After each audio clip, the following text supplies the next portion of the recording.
ready to rock and roll? Let's do it. Today's guest is Andrew Molz, the founder of Monster Agency, who has clearly and undeniably the best agency ads on all of Facebook these days. I literally was watching some of them before this, Dylan, and I laughed out loud. Luckily, Andrew wasn't on the call, but I literally rolled off my chair. It was that funny. But if you guys are in online marketing, you do Facebook ads, you probably have seen Andrew's ads. How would you describe Andrew's video ads, Dylan, that you've seen in the Facebook news feed in the last couple of weeks? Really relatable and hilarious. Everything's going to bring up that nostalgia feeling, whether it's old school games, Billy Mays, the Texas Hammer. We're in Texas, so that's a big no-brainer for us. But everything is like really similar to where it kind of rings a bell, but it's done in its own way. And it cracks me up. I think it's super thumb-stopping and it's really catchy to where I bet, the people who watch the full videos pretty high up for people who don't dip out, so it's pretty kind of cool there. Yeah. Well, cool. Well, without further ado, let's get Andrew on here and let's talk about which one of these is actually the winning ad that's making them rich and which ad's making them poor. So, Andrew, thanks so much for being on the show. Hey, what's up? Appreciate y'all having me. Happy to be here and chat with you guys.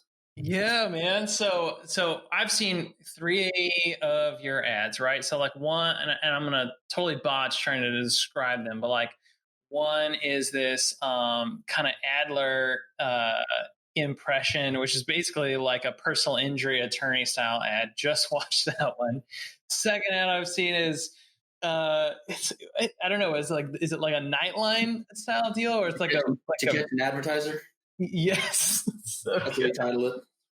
Yeah, and then you've got the other one, which is you basically acting as a political candidate.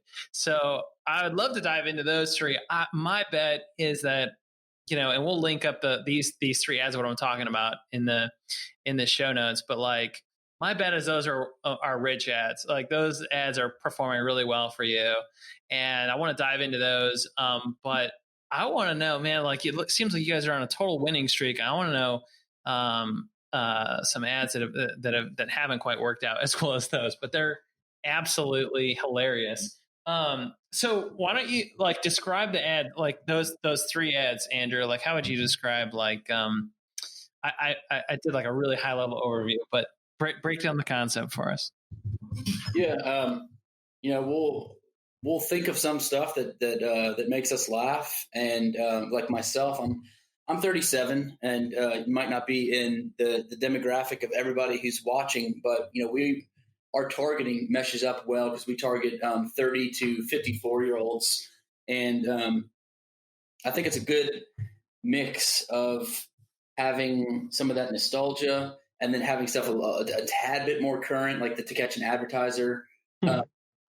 And for the concept, really, it just comes down to what we find as funny. I like to think that we're funny people, and we like to laugh and crack jokes and just have fun with what we're doing. And I think it does resonate pretty well with our ads that we're putting out there, especially when we're talking about like more so like the comedy stuff. Yep.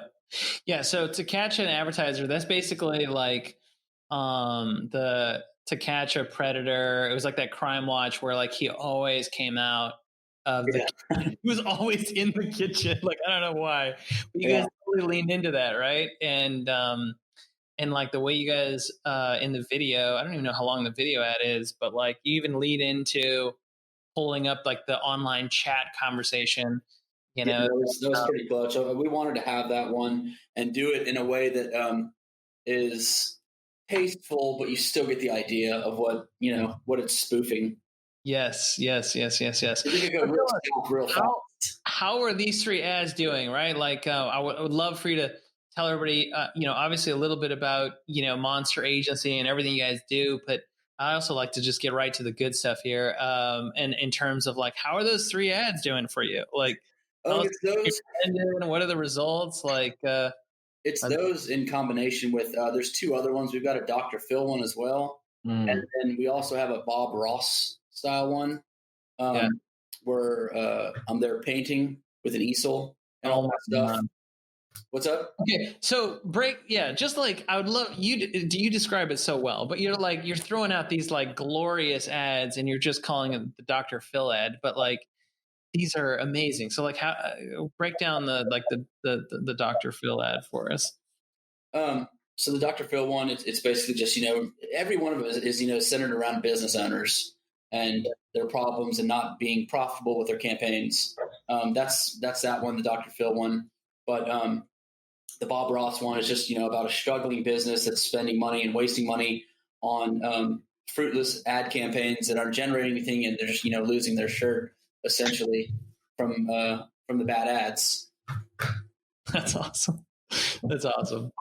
So how have these video ads helped you ramp up and scale on Facebook?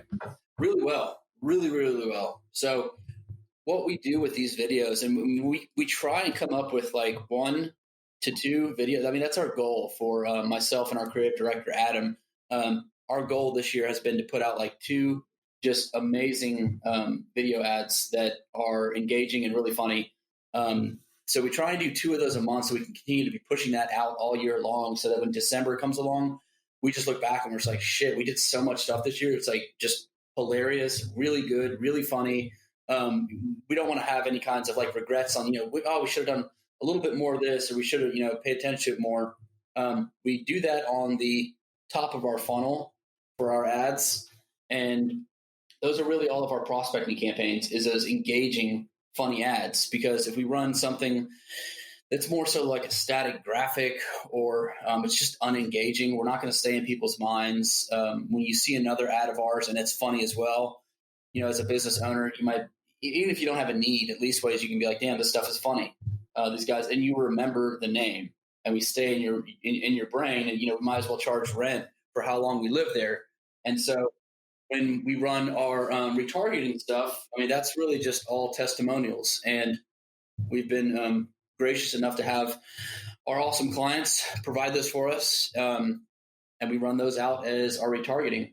We did start with a little bit of reach campaigns on those retargeting videos, just to completely saturate our users who are watching on the top of the funnel and the ones that we want to target. But, those leads came in a bit more costly than we wanted. And that was just kind of a test.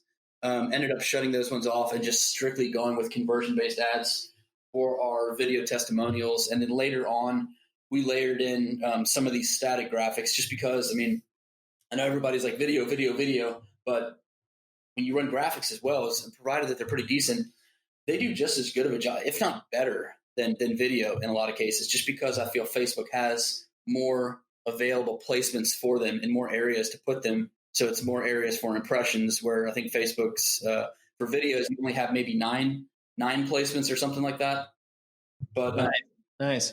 So walk us through like what's been the return? I think you mentioned before this, you guys are spending somewhere around $40,000 a month, which is a ton. Like the last time I talked to an agency that was spending $40,000 a month, they were doing like 50 million a year. So like that's a you guys have got a seen tremendous amount of growth. And we just restarted and pivoted before our call was kind of going through that with our rebrand.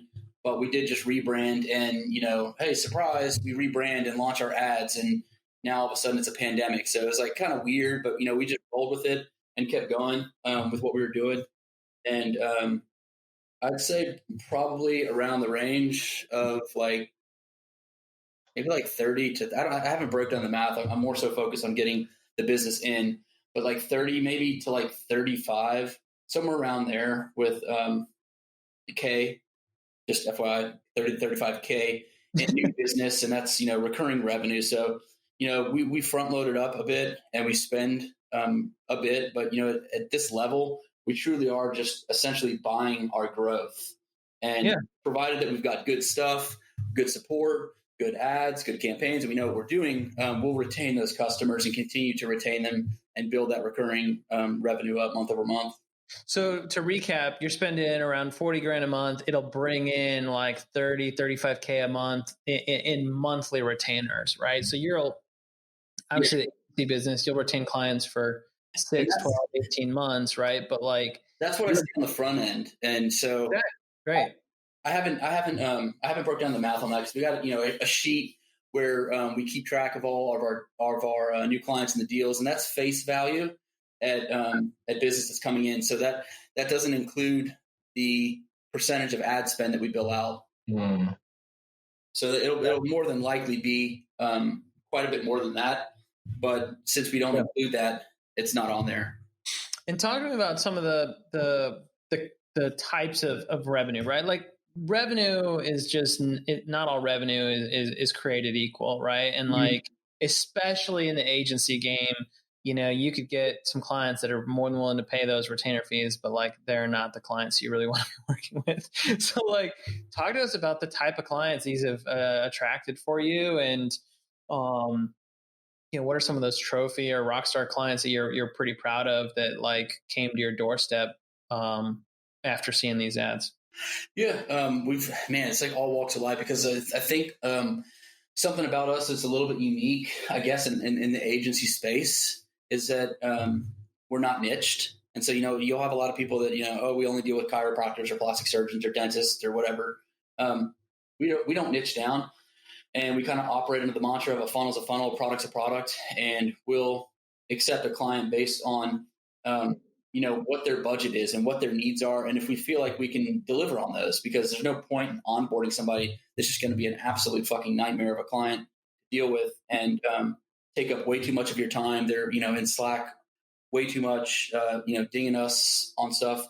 So when we do that and we operate that way, it makes things a bit easier to market. So it's like eating an elephant bite by bite, as opposed to doing it all at once. And so, if we are going to be marketing you a microphone or a pair of shoes or, a personal injury, we kind of treated that's the product. And, how are we going to advertise this and convey the message at the top of our funnel, and then rely on our retargeting ads to seal the deal and bring those people across the finish line and generate a purchase or a lead. That's how we operate. And that's been pretty good for us, so that we can absorb more types of clients, and we're not just niched down to only one niche. I think when you do that as well, your CPMs are higher, your costs are higher, because you're just going to this one singular kind of niche versus being able to market to all business owners who have a need. So that's been really cool, and that's been helpful for us. I feel like some people don't really get it when they chat with us. Some of our newer hires, it's difficult for them to kind of get that in the beginning, because they're used to being niched down. But once they're like, man, this is like, I get it. Like, we can do this. And it makes you a better, sharper marketer as well, when you can say, okay, I can market your landscaping company. I can market your shutter blind company. But back to your original question, some of the wins I'd say are, we just signed Phil Heath Labs, Mr. Olympia 7 times winner. So that was a cool one. We're working on getting a NASCAR driver on board, so that we can be the official agency of one of the NASCAR drivers, which there's only like 42 of them. So we'll promote that on our website. Jarvis Green, 2-time Super Bowl champ for the Patriots. I believe he's going to be down here in Dallas probably the next week or so. And we're going to film some stuff for his shrimp pate company. He wanted some funny stuff that he had seen through us.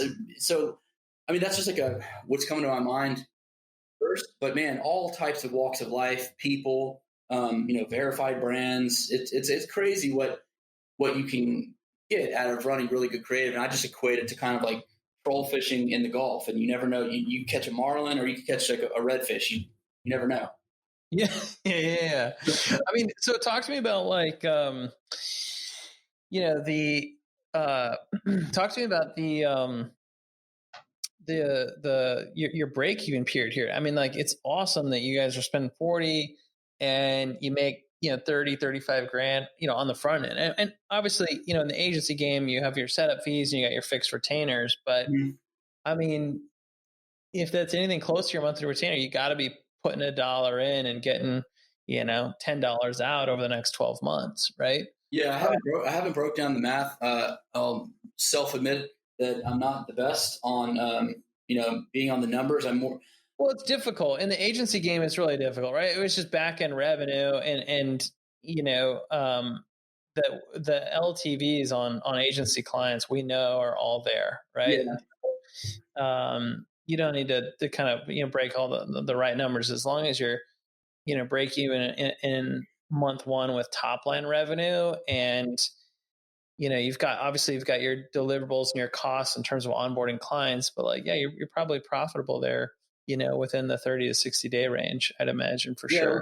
We're doing really, really well. And I think that if we weren't, or if we had periods where we're spending 40K out on ads and it's not profitable, I'd probably be like, shit, my wife's going to kill me and we need to turn these off and or whatever. I'm the one that's doing all the media buying in the account. So I know what's what. And I think, I feel like, who did I talk with about this? I feel like I talked with either Nick Shackelford or David Schloss, one of them, when I was doing an interview with them.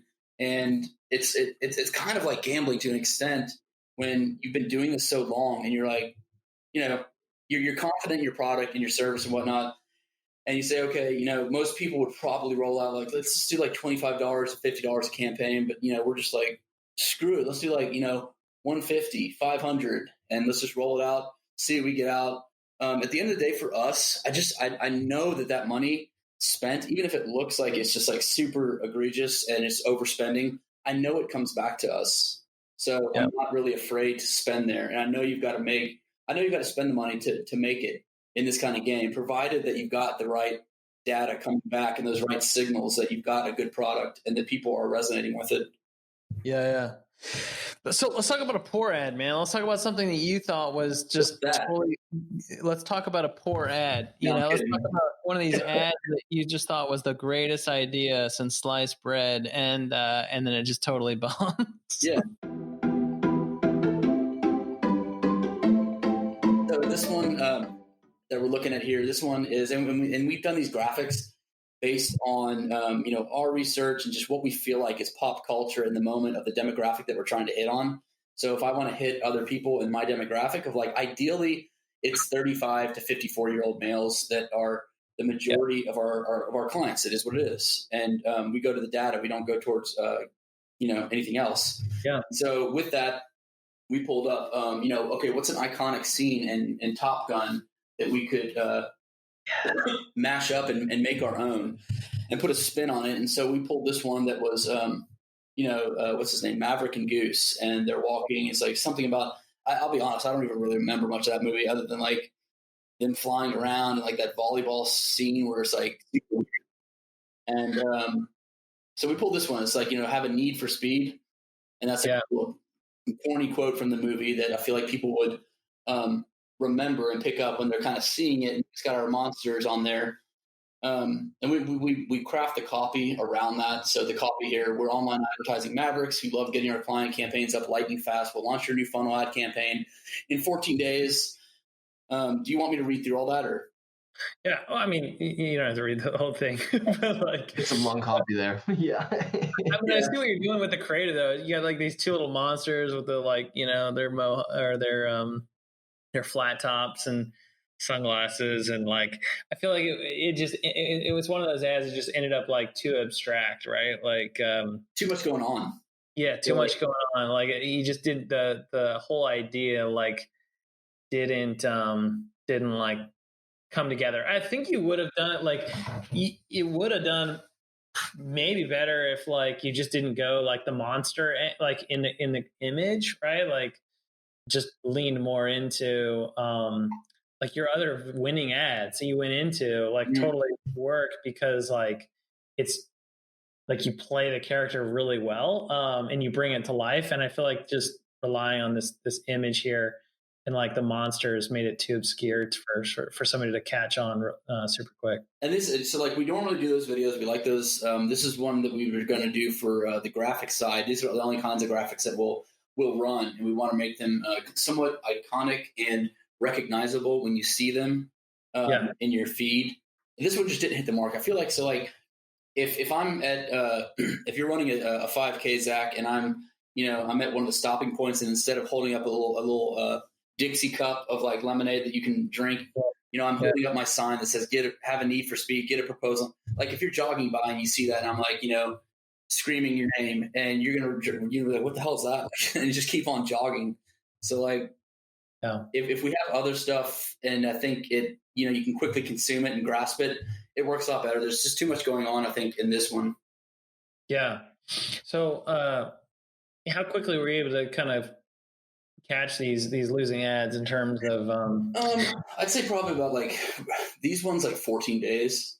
Yeah. We just have to run it. And that's because we have all of our retargeting ads within you know, they're each ad set, but they're all, you know, we've got like I think 6 or 7 or 8 different testimonial videos, plus we've got the graphics in there. So with CBO on there, you know, the budget continues to get shoved at the stuff that converts. And then these ads get a little bit of the spend more and more and more, but still we see conversions on some of the other graphics. And, you know, we look at the click-through rates as well and just see what the numbers are telling us. And the numbers are telling us on this one that it's just not converting well.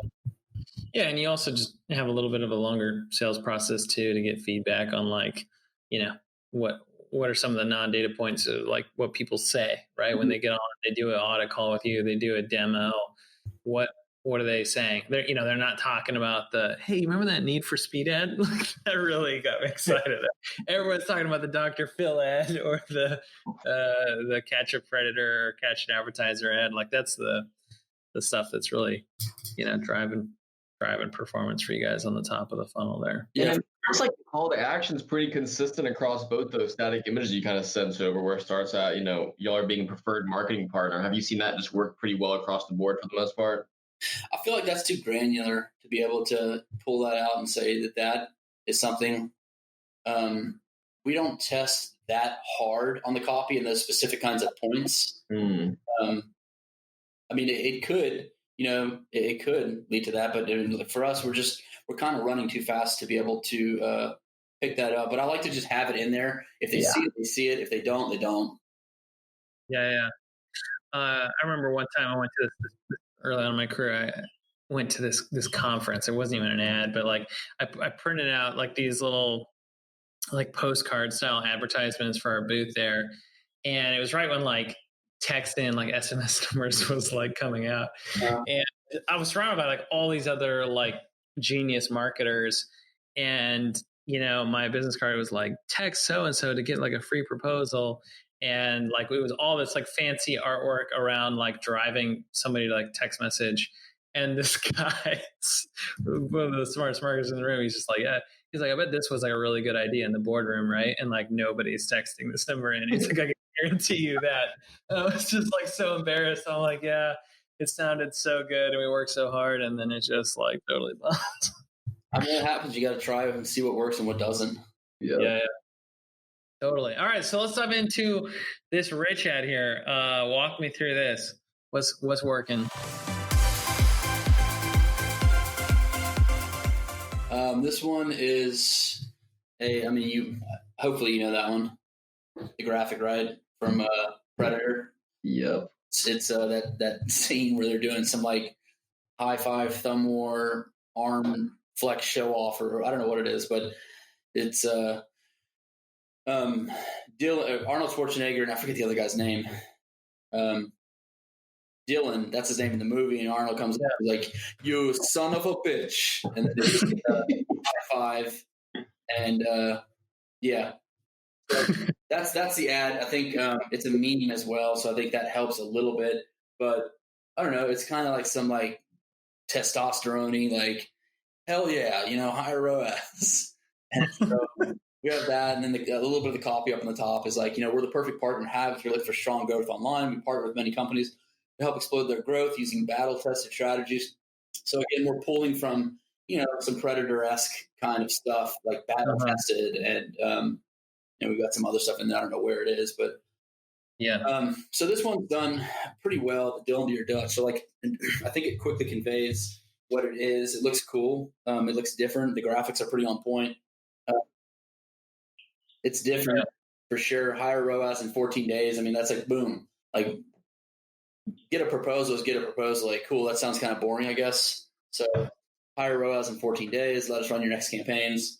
I think that's quickly digestible. There's not as much stuff going on in the background with these like little monsters that look like thumbs that are wearing glasses. I don't know. That's my take on it. And as always with this stuff, we run it. We have a good idea on it, just like your text marketing thing. And it's all hunches, and it's all based on stuff that, it's not just out of the blue. I mean, we have fairly good ideas and hypotheses on stuff. We're kind of like scientists, and then we run it and let the data tell us what to do next. Yeah, totally. Now, with your copy, is it always kind of resonating with the image itself to kind of make it all come to one together? Are y'all kind of doing the image first or the copy first in these scenarios, or what's your kind of thought process behind those? We'll do the copy. I'm sorry, we'll do the graphics and the video. Graphic and the video first, and then I'll just wing it on the copy. Hell yeah! Copy. I'll put up. Well, of course, upload the ad, the video. That's not anything difficult, but I'll play a hand in putting together that graphic and the video as well. But we wing the copy. We don't have anything like a copywriter that does it or anything. It's just myself. That makes sense, because with static images, the copies really just kind of pop a little bit more than those videos, without a doubt. Yeah, just accentuate and kind of amplify what it is that we're talking about, so we can frame it and ideally get people to come in that are, have at least half a brain and understand this is going to cost money. And if you don't have it, then you probably can't be a good match and a fit. But we still get, a decent amount of people that, have $500 on a budget and their Shopify website isn't up yet, and it's just a bad fit. I like people to come to us when they're ready to grow, not when they're ready to build. Yep. Yeah. Oh, so good. I love that. I love that, man. So if they're, Andrew, you're like a one-trick pony, man. It's like your go-to winning app. Like, what am I going to spoof today, and what meme am I going to copy? And honestly, like it's such a great like place to start from a creative place, right? Because you're basically like iterating off of like these legacy memes and like humorous like comedies that have proven to be memorable over time, and like you're making them your own. And I mean, there's tons of and that's not even factoring in the video game stuff that we run. That's kind of what we got known for early on. Before we rebranded as Monster Agency, we had a Mike Tyson Punch Out one that's still running to this day. I haven't touched it. I think it's got like 500. Yeah. That one's running. Street Fighter ad for our other agency is still running. That's how we kind of started getting out there and known and being way different with a really good pattern interrupt, pulling that nostalgia and then getting people to engage. So like walk me through, what are the elements that go into a spoof ad, right? Like when you're going to pull out like these elements, and let's say I'm like, sitting in an ad, I got to put some new creative. I mean, you just like, so we have a bunch of like iconic I have a list of like, and like in my phone and my notepad of like ad ideas. And so one of them was those Billy Mays OxyClean style videos, just because I thought it would be really funny. And, we pulled that off and did it. And that one came off pretty well. I've got a bunch of other random ones, like, a marketer in the wild, National Geographic style. We could film that one in the woods. A one-man show with other mannequins on a stick. So I saw some sort of commercial where it's like, a person's typing and they've got those like plastic rods, and they've got like two other, dummies and two other dummies on the right. And, we're all typing and it looks like we're all, like the same. Something like that. A lemonade stand with a competitor kid, my daughter, running that one. Had one that was going to be, I was 34 when I was first diagnosed with bad ROAS. I was told my business wouldn't make it. A guru talking, one person in the crowd. There's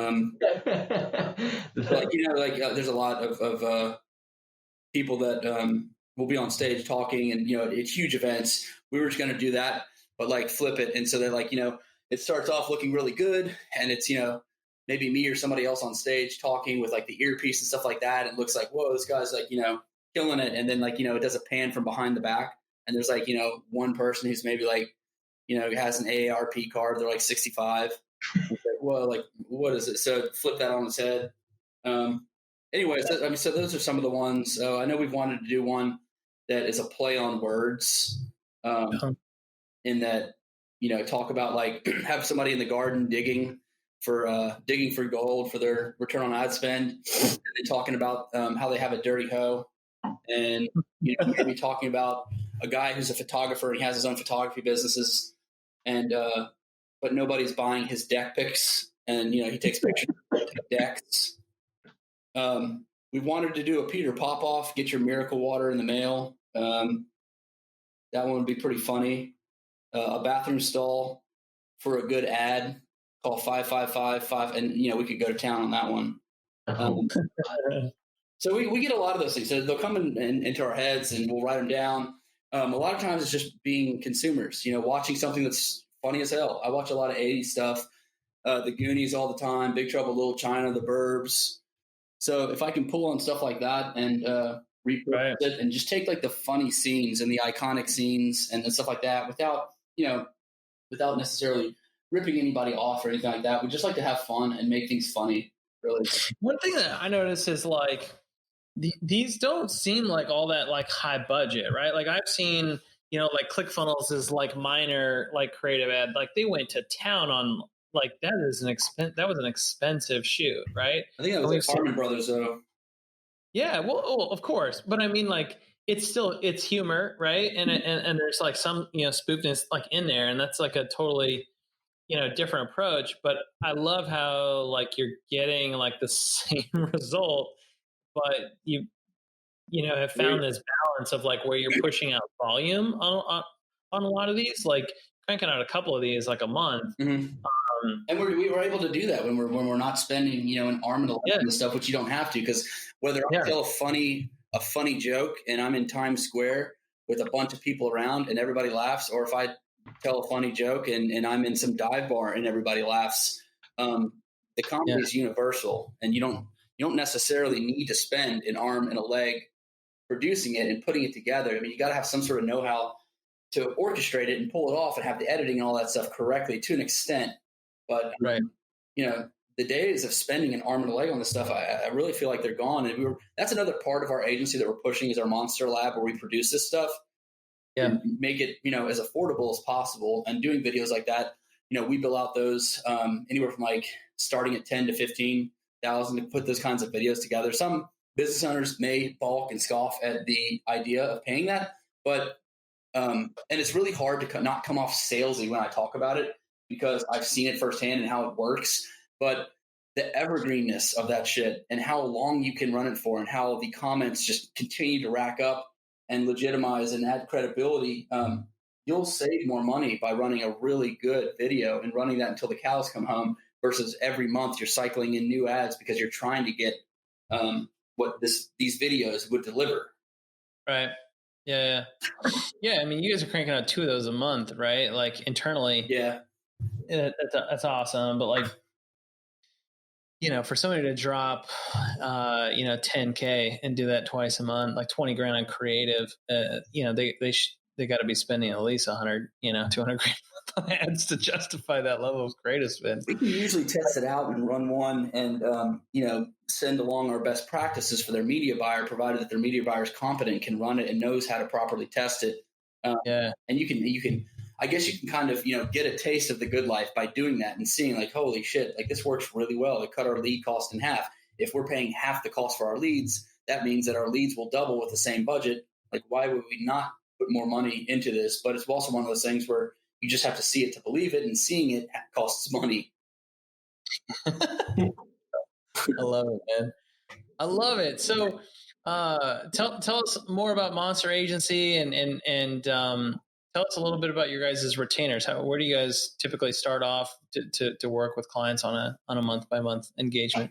Retainers can be kind of all over. They can start as low as $1,900 a month plus 5% of ad spend, and go much further than that, just depending on what our scope of work is. Are we handling only paid social? Are we doing paid social plus paid search? Are we doing all that plus email marketing? Or right.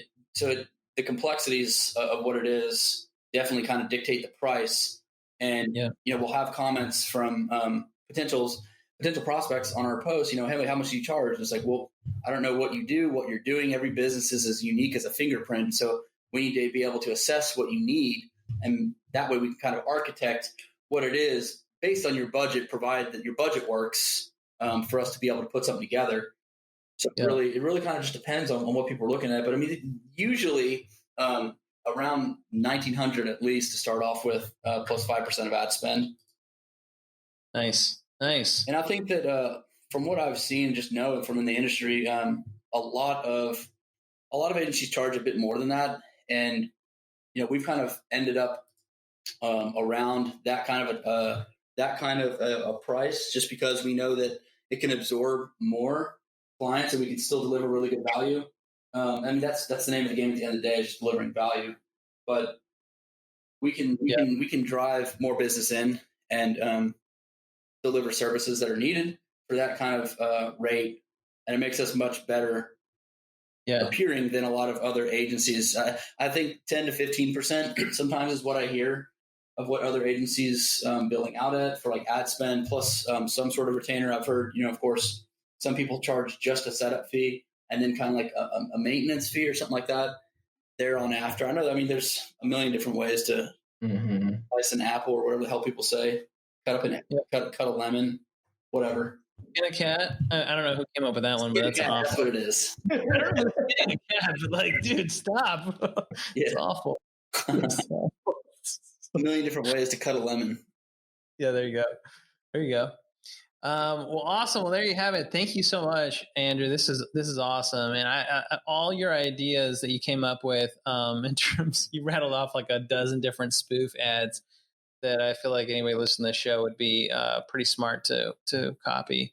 But I feel like it would not be the same with your brain and your creative behind it. So thanks so much for opening up the kimono here and sharing with us your rich ads and your poor ads. Tell people what you're up to next and how they can get in touch. Business as usual, onboarding clients, making sure they're the right fit. But I mean, if you want to check out our website, www.monsteragency.com. If you feel like it would be a good fit and that you are looking to grow, and like I mentioned earlier, you're not so much in the building phase, but more so you're ready to hit that growth phase, reach out, get a proposal. Andy on our team will chat with you, assess your needs, get you a proposal, and take it from there. That's awesome, man. Thank you so much, Andrew. Yep. I appreciate y'all having me.